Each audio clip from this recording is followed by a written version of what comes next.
Good afternoon everybody, and a very warm welcome to Mildenhall and Districts. And today is a Susannah's Come Build With Me series, and today we'll be looking at containers and how to make your own, and basically we'll get onto that in a moment. But firstly, I just wanted to cover some questions and answers that were made on my last video, because I'm not necessarily the best at replying on the old tippy-tappy internet, as Alan would say. So I just wanted to cover some of the questions and answers before we just go and actually do the Susannah's Come Build With Me containers. So on my last video, I was talking about some of the new stock that I received from the IPAs, and well, some of the issues I had with the IPAs, and then the new bits that were sent to me by Tony Northeastern, and then there were some new bits that I got from Network Rail. So, and there's a few comments that come up that I just wanted to highlight in particular. So there was a comment left by Michael DeLu, so forgive me if I don't sort of pay attention to the actual phone or screen on the phone, because I'm actually looking at this big screen on my TV, so I can have a good look at these comments and just reply to them accordingly via this video. So like I said, this was based on the previous video that I've done, and it just said there was a comment by Michael DeLu, and that was about 18 hours ago, and he said, "Hi Susannah, I'm just getting back into the model train world and looking to recreate Network Rail fleets. Your conversions look great. What colours, paints, manufacturers did you use for the yellow?" Now, the DBSO conversion that was done wasn't actually done by me. It was actually done by my good friend Michael Lawrence, and he was using, and he kindly did that for me. So I don't know what paints he actually used, but I have in the past myself, for the conversions that I've done on my own Network Rail coaches that I've done, was a Tamiya yellow. I believe it was a TS6. I cannot remember.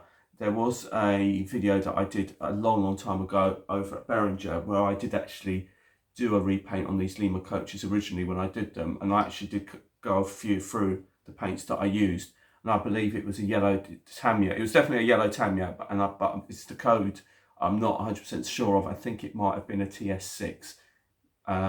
So just have a look around and see if that will help. But I did find that particular Tamiya yellow was pretty much identical. But to be honest with you, with the Network Rail yellows, there is a fair amount of difference in the shades. So you could get away with using slightly different shades, because some coaches and some trains were slightly different yellows than others. So you can do that. So, so I hope that answers that question. I wanted to highlight Warwick Road Model Railway as well, because he was saying that he had problems with his, bear with me a minute. Yeah, it would help if I had the mouse the right way around for a start. Right. So he said to me that he said, "Hi Susannah, thanks for sharing. Had derailing problems with my IPA wagons, which are the car carrier ones, which I demonstrated in the previous video. So much so I had to put them back in the box and thinking of trading them in." And that was the thing with me. When I had them, they were so beautiful to look at. I was so excited by them, and I was just getting really frustrated at the fact that they wouldn't run properly. He said, "Thankfully, after watching your video, I checked the wheel gauges, 6 wagons were way out of gauge, and loosened the bogie screw, and the derailing almost disappeared. I also found some of the springs on the couplings were unattached, and when I attached them all, I haven't had any further problems so far. All the best, David." Well, congrats, David. I'm glad that you've got them running as they should. We shouldn't have to do these, especially paying those kind of prices from Bachmann. You shouldn't have to be sort of getting that and then having to redo them. You know, it's craziness that you spend all that money on something and then you still got to fettle them and do what you can. So I'm really glad that I've been able to help, and this is one of the reasons why I like doing these videos, because, you know, it didn't matter whether there was 100 people watching or 1,000 people watching, but the fact that I've managed to give some advice which may have helped somebody else is always a source of satisfaction. So well done, David, for getting that done, and I'm glad that you can now run them. So that's great. Skipsy also mentioned about the prices of the DBSOs, which are really, really expensive. And he said he saw one for just under 200 quid, which is just absolutely, it is madness. He said madness, and it is true.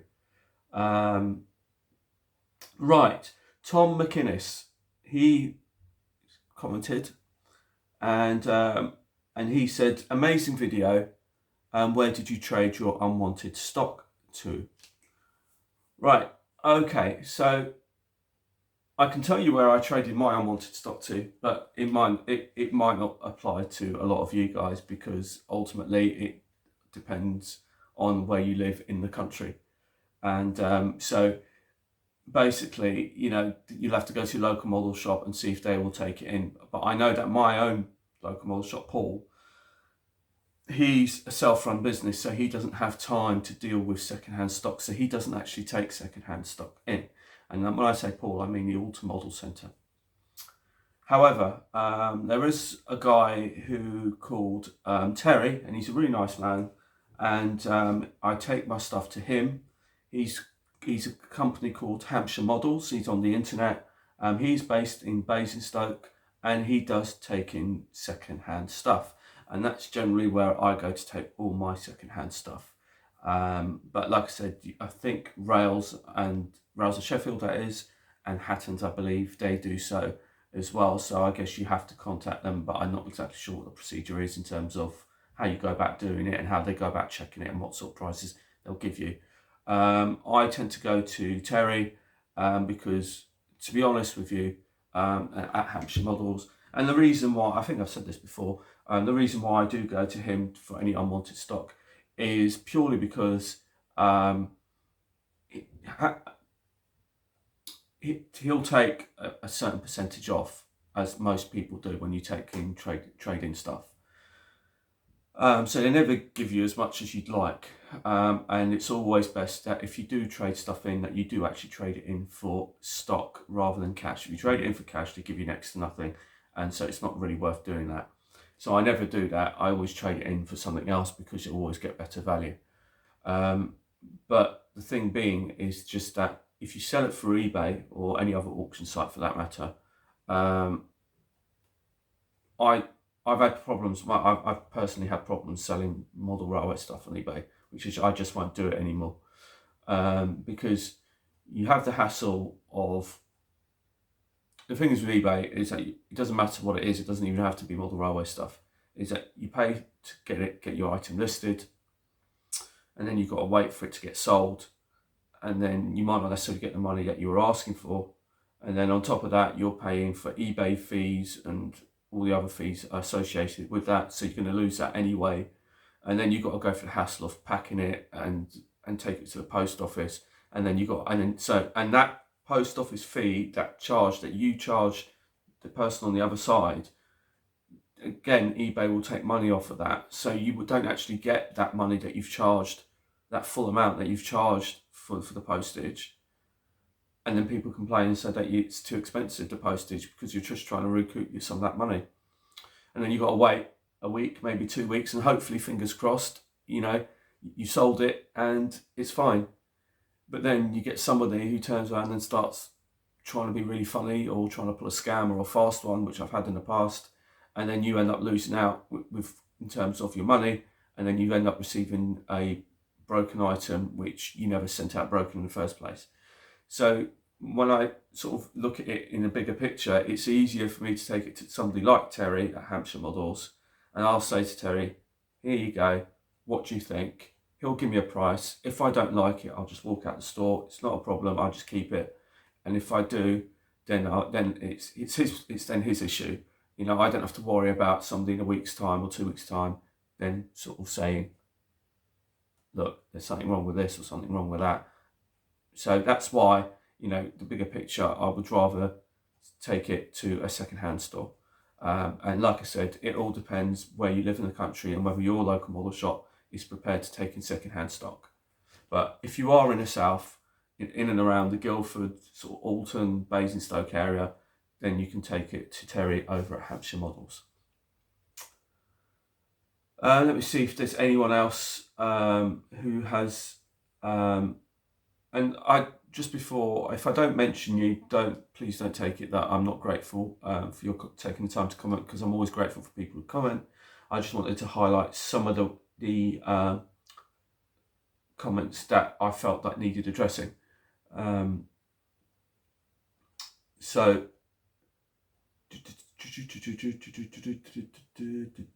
let me just check to make sure that there isn't anything else. Right, so that's it.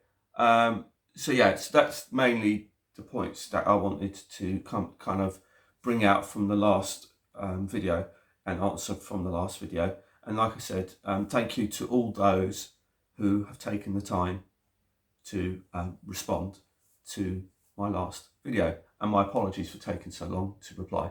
Like I said, I'm not necessarily always the best at getting back to you, but I do appreciate it, and I did want to make sure that I can help. One last mention is to Lee Wall, and he kindly mentioned me, and he kindly said that he basically thanked me. He had, if you're not familiar with Lee Wall, he does 80s, and he's doing his layout based on Upminster. And he was having issues with his Mark 1 backman coaches, and some information which I gave him has thankfully helped him out, and he was very grateful on his last video. And like I said, it's always nice if you can say something to somebody and it does actually help them with an issue that they're having. And so I'm grateful to be able to, I'm glad to have helped Lee. So carry on the good work, and I hope you're getting on really well with your Upminster Station build, or rebuild I should say. Right, so now Susannah's come build with me, and today we're going to be talking about containers. So what I'm going to do is I'm going to quickly spin you around to the layout, and I'll show you what we're going to build and how it works. Now, on my last video I did show you a piece of card that was sitting in the corner. This is what's left of it, but out of this piece of card you'll get another box, and I'll show you what I mean in a moment, because I've already used the other half to build one already. So I'll show you what we're aiming to make, and then if you're interested, then you obviously stay tuned, and if you're not, then that's fine. But like I said, it is actually handy to see, even if it doesn't necessarily apply to you, is how you go about doing the construction, because it is a useful way of making a building, because it doesn't have to be containers. You could consider this as a building, but you can use the folding and tab techniques to create your building out of one sheet, instead of cutting up multiple pieces of card and then sticking it all together. So let me spin you around to the other side of the layout, and then we'll show you exactly what we're going to make, and then we'll bring you back here, and then we'll get started on the actual build itself. So here it is, my container terminal, and this is what we're going to make. Now I'm going to start to undress this container terminal so you can see actually what we're going to be making today, because a lot of you may be familiar with all these containers made from various companies, whether they be from the majority of these are all Hornby. But you can see it looks quite impressive because it looks quite full, but it is like a Trojan horse effect, because really some of these containers is what we're going to be making today. Now you can see this container in the middle here, that is one of the Trojan horse ones. It's sort of greyish because you can see the level of detail isn't there, but the whole idea is to make it look fuller than what it actually is. So let's go ahead and undress this, and then you'll start to see what it is we're going to be making. So let's just get rid of that. We'll get rid of that, and then if we start taking away these containers here,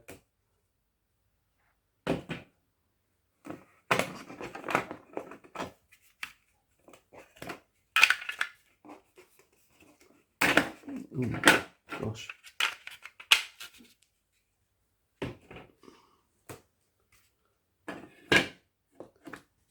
And there you have it. That is what we're going to be making. Now,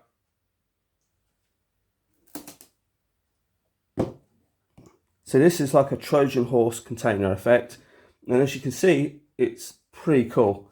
It just looks like it's a set of containers. And basically it is to give the appearance that there is more containers here than there actually is. And basically you're making the container terminal look fuller. And I'm going to show you how you make one of these if you are interested. I've also weathered these as well. I've toned them down a bit so they don't look so clean. So I've just used some roof dirt from Rail Match and give it a little bit of a blow over to give it a bit more of a grimy appearance, but you're not really going to see it. But the thing being is once you put it onto the layout like that and you start building containers around it,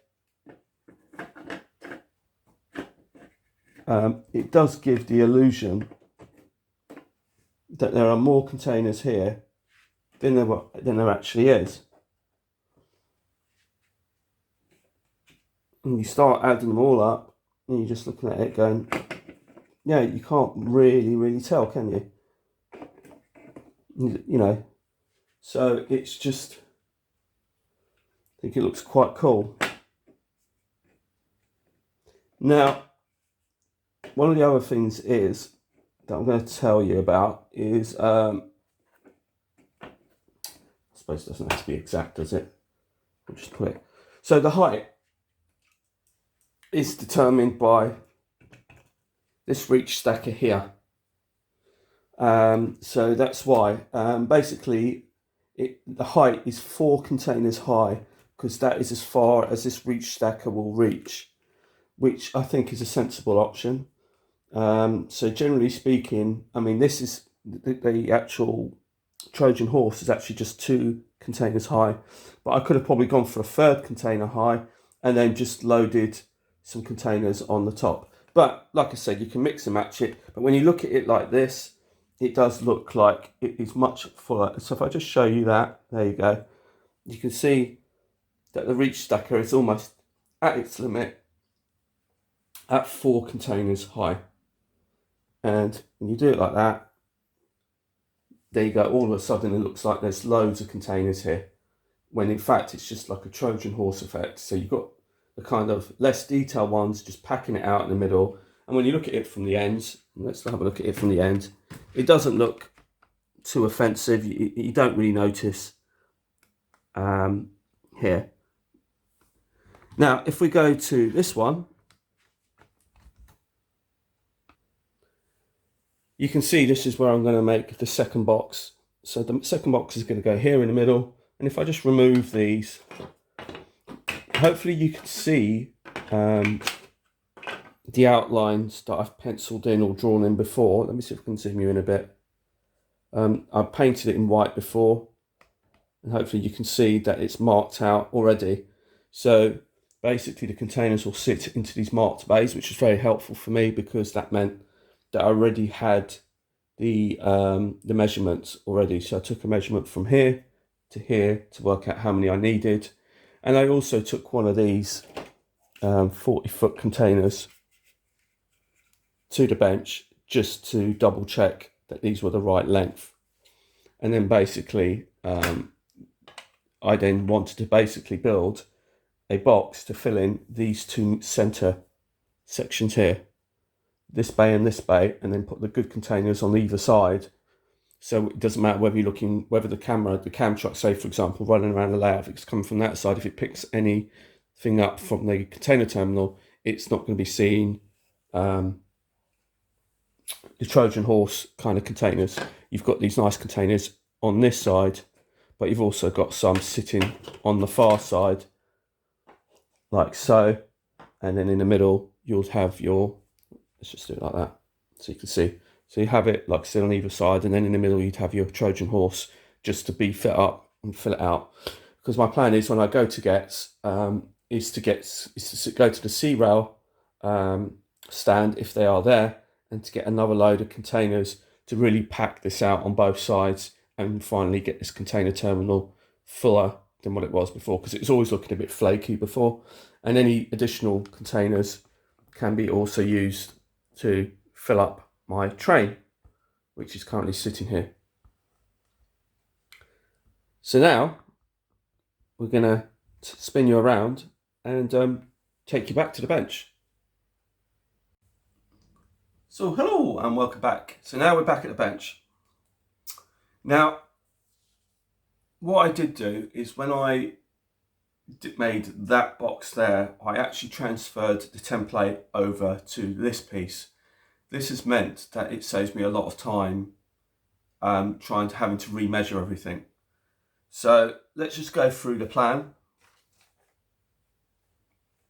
And here is said plan. There is a plan here, Allied Tony Northeastern, with all the measurements that I'm going to be needing. Basically, there's a measurement down here, which is, I believe it's 48.5 centimetres, because that's how much it is across. And then we've got the tabs here at this end, which again is 6.5 centimetres. So if I just sort of show you and explain it to you properly. So these boxes here on the end is where you fold it across. So these will become the ends, and like I said, as I do it, I will demonstrate it to you so you can see all these numbers correspond to the colours that you'll be using. So basically this is one big piece of card, and all you're going to do is score it and then glue it. So there's no real cutting involved. So when you hopefully start folding it all together, all these numbers will correlate, so the colours will match. So where you see, like here it says 1 and there's 1 and there's 1, basically that means that's all the same colour. 2, 2 and 2 is another colour. So when you fold it, all the colours will match. So you're not going to fold it and on the top it's on one side, on the top it's blue, but then when you on the fold on the other side it's green. So you want to keep on, and again I'll show you that as we go along.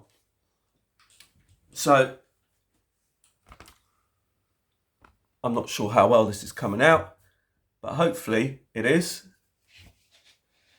So if I just do that, you can see again where I've drawn the template. This is it here. And you might be able to see that I've actually scored some little lines.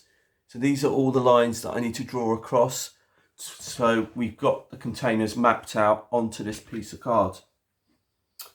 So that is going to be my first job that I'm going to be doing.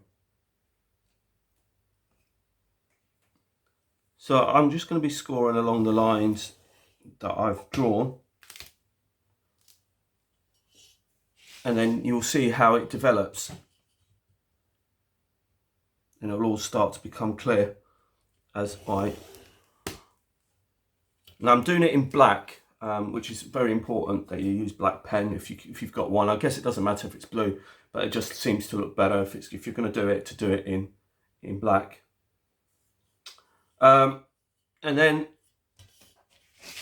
we've got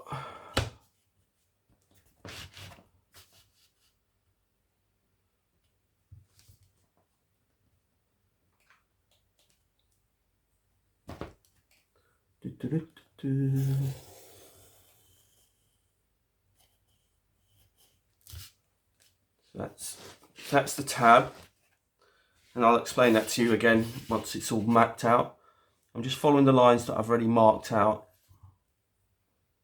Now the measurements again have come from this container. As you can see, if you just sort of line up this container, you see it just fits into those.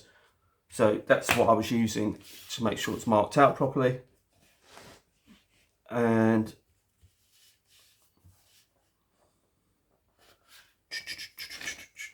this one's going to be a bit more tricky, but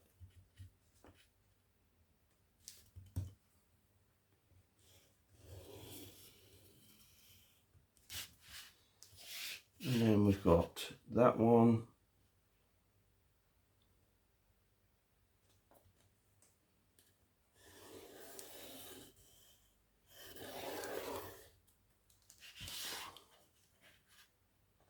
And then we've got this one.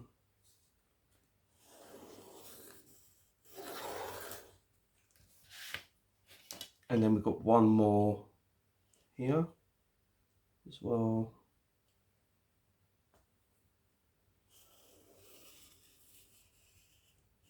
Now, bearing in mind, this piece of card has only cost me £4, I think it was.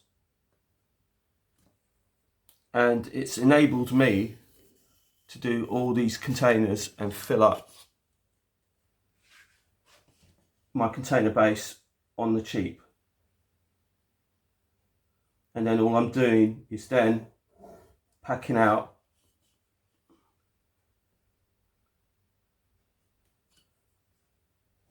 the container with some proper ones. So, and if I do that one down here, actually let me just use the smaller one.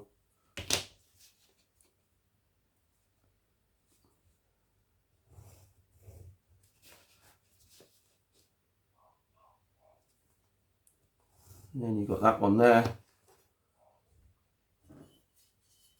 Right, and then we've got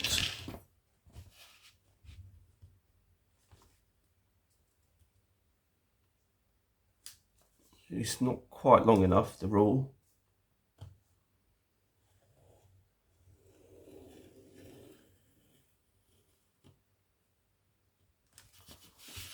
But we are there.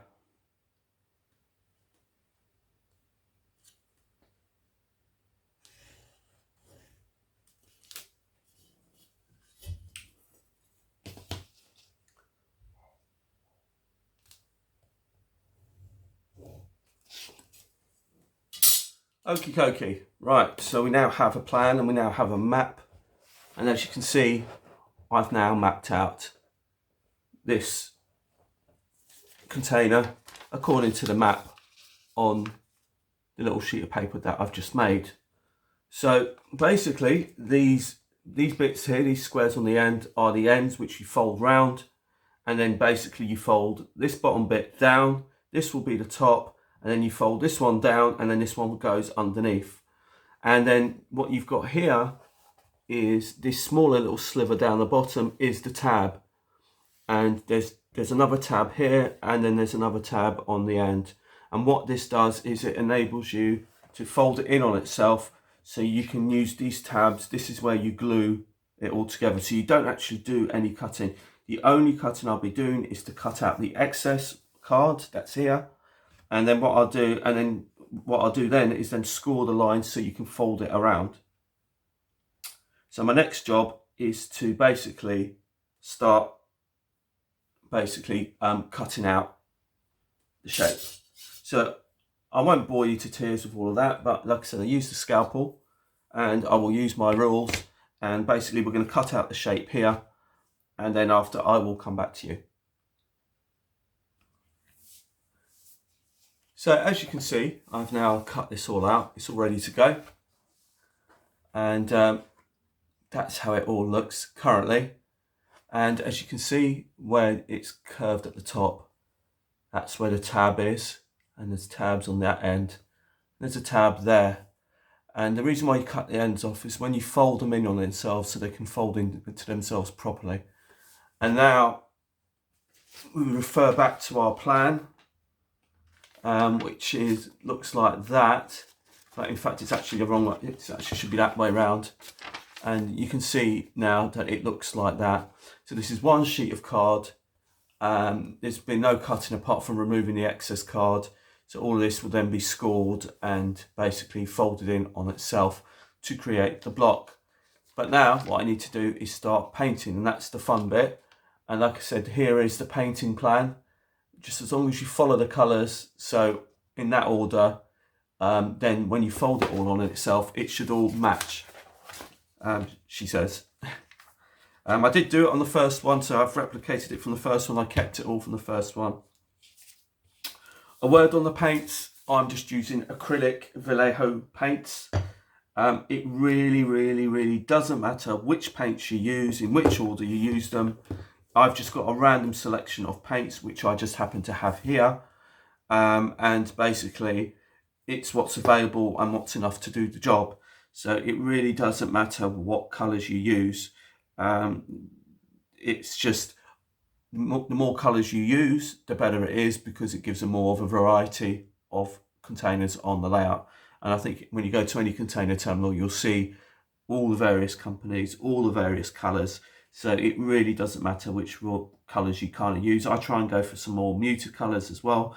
But like I said, it really doesn't matter. So according to the plan, say for example, we have, it says one and one there. So that would be one there, and one there. So basically that means that this whole section here is the same colour.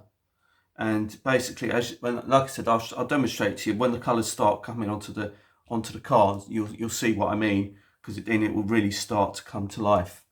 And like I said, these are all acrylic paints, and these are just the ones that I'm just happen to be using. Like I said, it doesn't matter what type of acrylic paint you use, whether it's a Hornby, whether it's Revell, whether it's Vallejo. Like I said, I'm using Vallejo. I do like these Vallejo paints. This is what was recommended, and ever since they have been recommended to me, then all the paint that I have been buying since then, I have been buying Vallejo paints, and they importantly also go on my paint rack. But like I said, it doesn't matter what the colours are or which company. So let's get started. So I'm going to do one batch, and then I'll show it to you, and then so you've got a rough idea, and then I'll just carry on and come to you towards the end. So I'm just going to follow my paint chart. And it's always worth giving these a good old mix before you start. This is my trusty palette, which I've always used. And then you just kind of do that. Now, according to this paint chart, we've got one here, one there, and one there. So if I just mark it out on here, then I know which 3 bits I need to do first. So that's what I'm going to be doing first. So we'll make a start on that. And like I said, I'll show you when I've done the first bit. So here you go. I've just done one container. And that's it there.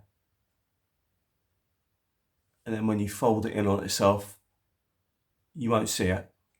So so basically it will all become clear, but that's basically one container there. And then you score it and fold it, and then you'll be able to see it. So I'm going to crack on and do the rest of it in all these various different colours, and then I'll come back to you at the end. So I've just finished painting the containers, so I'm just going to drop you down so you can see what I've done. And as you can see, they're all done. It's still drying, so I can't do anything with it. What you can see is, if I pull this up a bit, you've got a white bit at the bottom. All these white bits you see are the tabs, which be folded.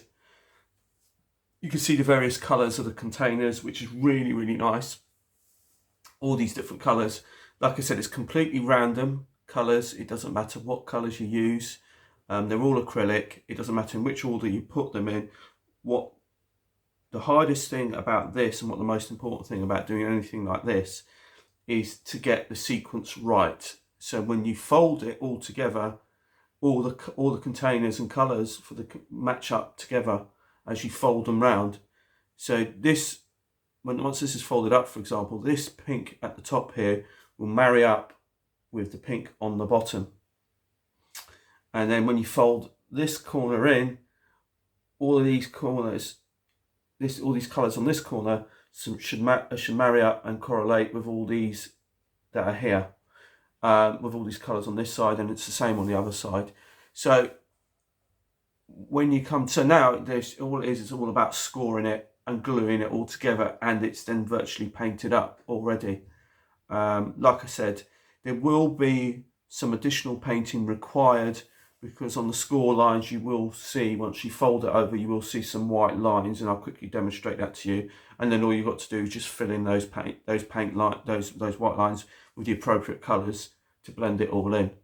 But for now, as like a flat pack sort of container, a load of containers, this is ready, and this is how that other set started off.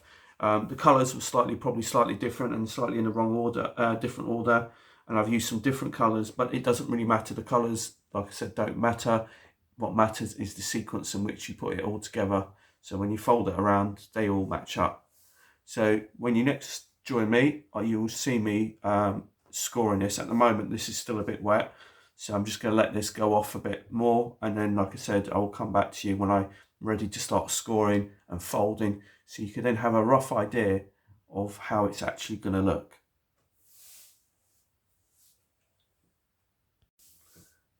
Right, so like I just showed you, this is now sort of dry enough that I'm going to score it. So this is our plan. These are our containers. So we're going to start scoring and folding to create a box. So here we go. So that's what we're going to be doing. So what we're going to do now is we're going to, hopefully this is all nice. Now what I did the first time round was because I wasn't sure. I actually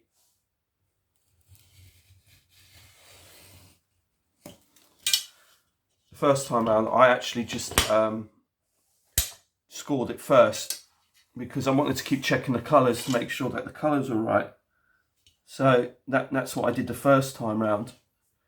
But this time round, because I was already sort of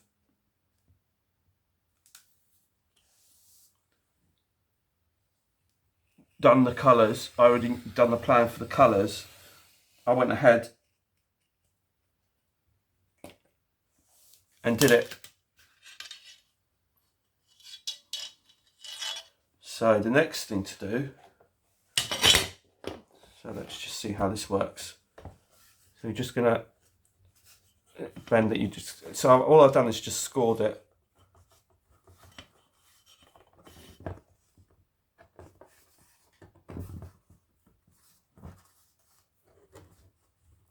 And you just bend the tab over. Sorry if it's not in.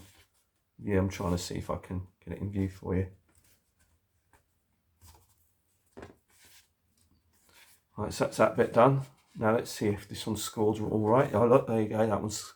You can see where it's starting to score. Look, there you go. So we're going to carry on with that.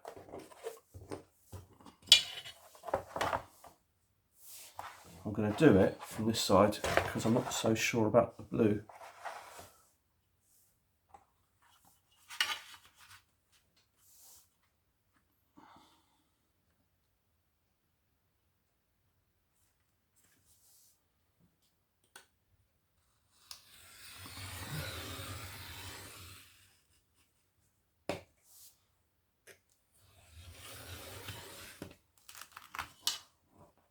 Alright, so that's that one done.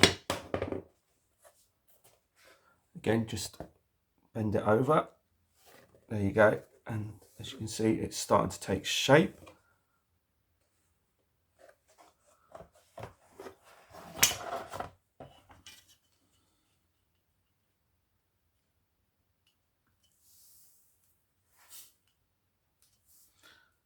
And that one's there. And then we do the tab.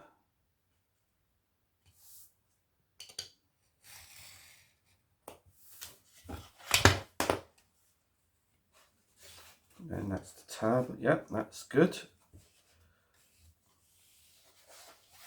And then we do the other side here. I'll have a go at scoring. And then the same with the tab on this end. And again, that should just bend over like that. Yep, it does. And then that again. Right, okay, so now we've got one more score to do. One more score line to do. Now this one's going to be a bit more tricky because it's quite difficult to see the line.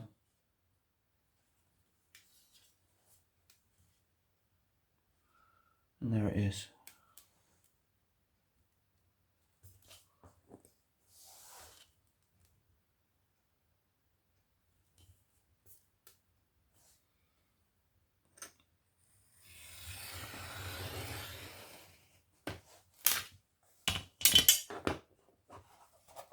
And now you should have this line. Yep, that's it. Look.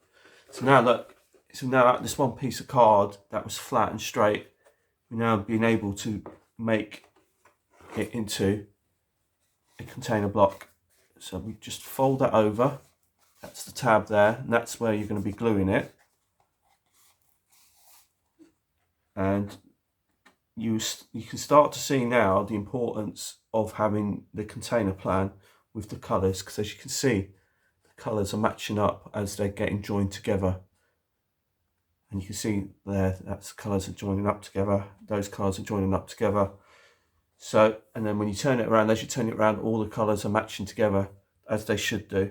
That's why it's important to get the sequence right on the plan, to make sure that when you do put all these folds together, you're going to have, they're all going to be right. So now it's a matter of gluing it. So that's my next job to do. So it's now time to get gluing. I've got two guns here. I've got the little one and I've got the big one. And the reason why I've got both of them out is the bigger one's generally the better one, but I've run out of sticks. This is the last bit of the stick. So if I need some more glue, then I've got this one on the go. But I'm going to use a little one just to do the ends, and then that will probably be the easiest way to do it. So I'm just going to put some glue on this end here, on this tab, which I created. And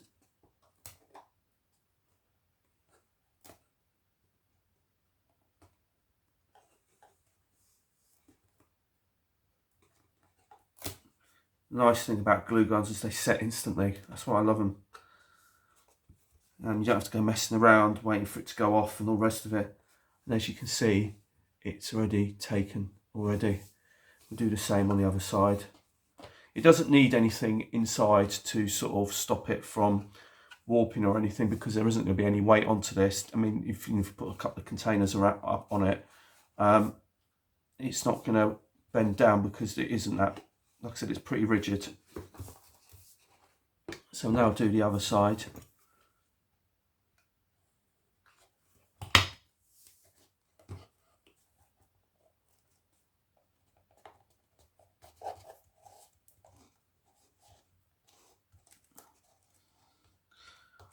And that is now virtually done. And the thing is, it's like you need to cut these corners off when you for the tabs, so it slides in like it should do. And then hopefully, like, it should just go in like that really. And that should slide in like that.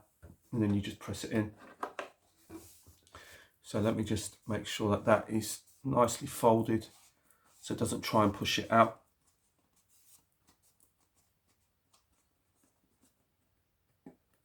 And then that will be your kind of box, as it were. So let's see if the big one's ready. With the big one is it's a lot easier, especially on bigger jobs like this one, where it's slightly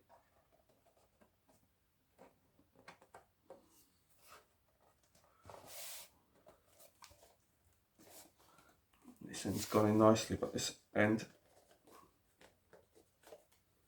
that's it. Good firm push.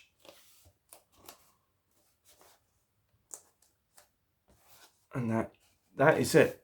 There you go, there's your box, like so. So all of a sudden you've got a load of containers. Let's see, there's a, sorry.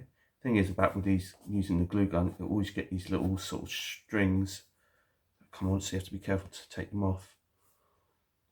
So we've got 4 containers here, another 4 here, and another 4 there.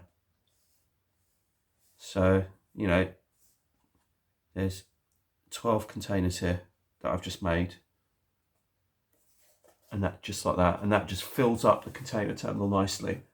But now, like I said to you before, now I've done this, you can see where you've got the ridge line, you've got the white lines where you scored it across. So now it's about getting the paint out again and just going over those edges to take those edges, white edges off. So we can now unplug the glue guns because we won't be needing those anymore. And now it's just to get the paint out again and to tidy up these edges. and blend them in. Like I said, so there you go, you've got a load of containers, and it's really nice because it's just different colours. And it, you know, like this pink one could be like 1 for 1. This one could be like a Freightliner one. The blue one could be Argos. But I mean, like I said, when you put it on the layout, and like I said, it's a Trojan horse, and not going to be right at the forefront. But it just gives that impression that I want, that the container yard is actually fuller than what it actually is. So now what I'm going to do is get the paint out and tidy up all these white lines that you can see running across the top, all the edges, so blend them all in, and then I'll be straight back to you. So let me just, done it all now. So I've painted the edges, and I've used this roof dirt, Rail Match roof dirt that I had, just to give it a bit of a weathering effect. So it tones it down a bit. And let's just have a look before I show you. So all those white edges have now gone.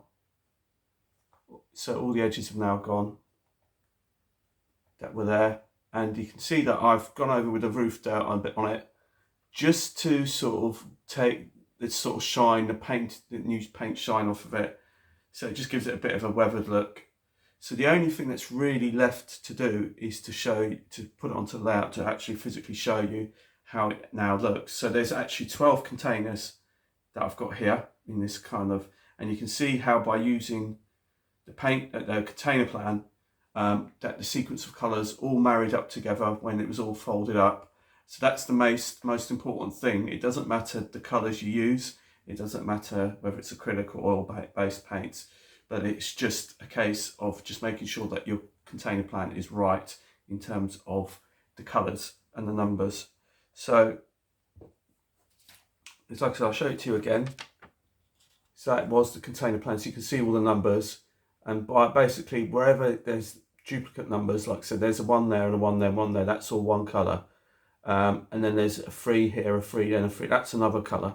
And as long as you keep it to that kind of plan, then when you fold it all up together, it should all come together nicely. Now, one footnote, if you've made it through this far, I managed, whilst I was looking for the roof dirt, I managed to come across the Tamiya paint for, I think it's Michael DeLue, for his network rail. So here is the Tamiya colour, and it is a TS47. Okay, so that is the colour that I used. So if you've made it this far through the video, Michael, which I hope you're watching, then basically this is the colour I used, the TS47 from the network rail. Right, so the last thing to do is to put this onto the layout so you can have a look for yourself. So I'm going to spin you around so you can see before we go. So this is the containers that I had before, which I showed you. And now this is the new set, which I've literally just put together right in front of you. So that's how it looks now. So now it looks like it's a lot more busier. I'm now going to add just a few more containers on the front and around, just to give it a bit more sort of presence. I think there's let me just see this in here. That's just stopping it from sitting in right. I'm not sure if it's the board.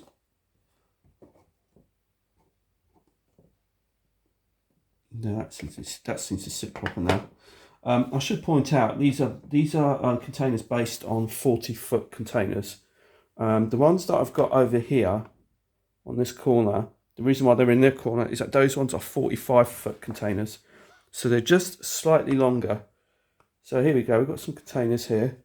Let's just put a few more sort of in and around it, and you can sort of mix and match it. And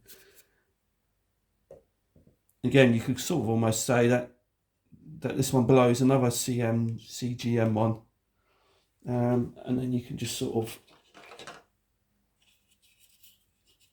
have this Hapag Lloyd one here, and the MSC or P&O. Now all of a sudden it's like, it looks quite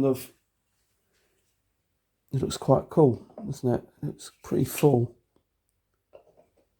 Now, like I said, I need some more containers, but you now kind of get the general idea of what I'm doing and the Trojan horse effect that I was going for. So now if you look at it like that, as a whole, now looks a lot fuller And like I said, you're just disguising it in and blending it in, and you can't really tell. So like I said, obviously I'm going to get some more containers when I go to get. That's my plan. And that's the one main thing that I'm going there for, is to get some more containers. And get this really filled up. But I'm really pleased with it now, because that looks really smart now. Because it's really come to life. That's really good. I've really neglected kind of this area for a while. So yeah, I'm really pleased with that. So that concludes the end of this video, and I hope you've enjoyed this episode of Susannah's Come Build With Me. Like I said, it might not be to everyone's taste in terms of containers, but it's just a way to show you that if you do have a container base, or you're thinking of building one, then this might be kind of a bit of a turning point, because some people might think, oh, I need loads of containers, it's going to be really expensive to buy all these containers. So maybe when you look at this video and you kind of see that actually you can sort of do this Trojan horse effect, where you can sort of make these cardboard fillers, as it were, and then put the nice ones at the front, you can see how it kind of fills up quite quickly and quite cheaply. So hopefully, and you can also use this method to make buildings, make porta cabins. It's essentially the same method that I've been just using. And like I said, hopefully you've enjoyed the video. And the next video will probably be, well, I say that, I've got something on the way really special coming. And so that will be a video on its own. And but there is a layout update due for you as well. So anyway, I hope you've enjoyed this Susannah's Come Build With Me. And until the next time, it's goodbye from me. Bye-bye.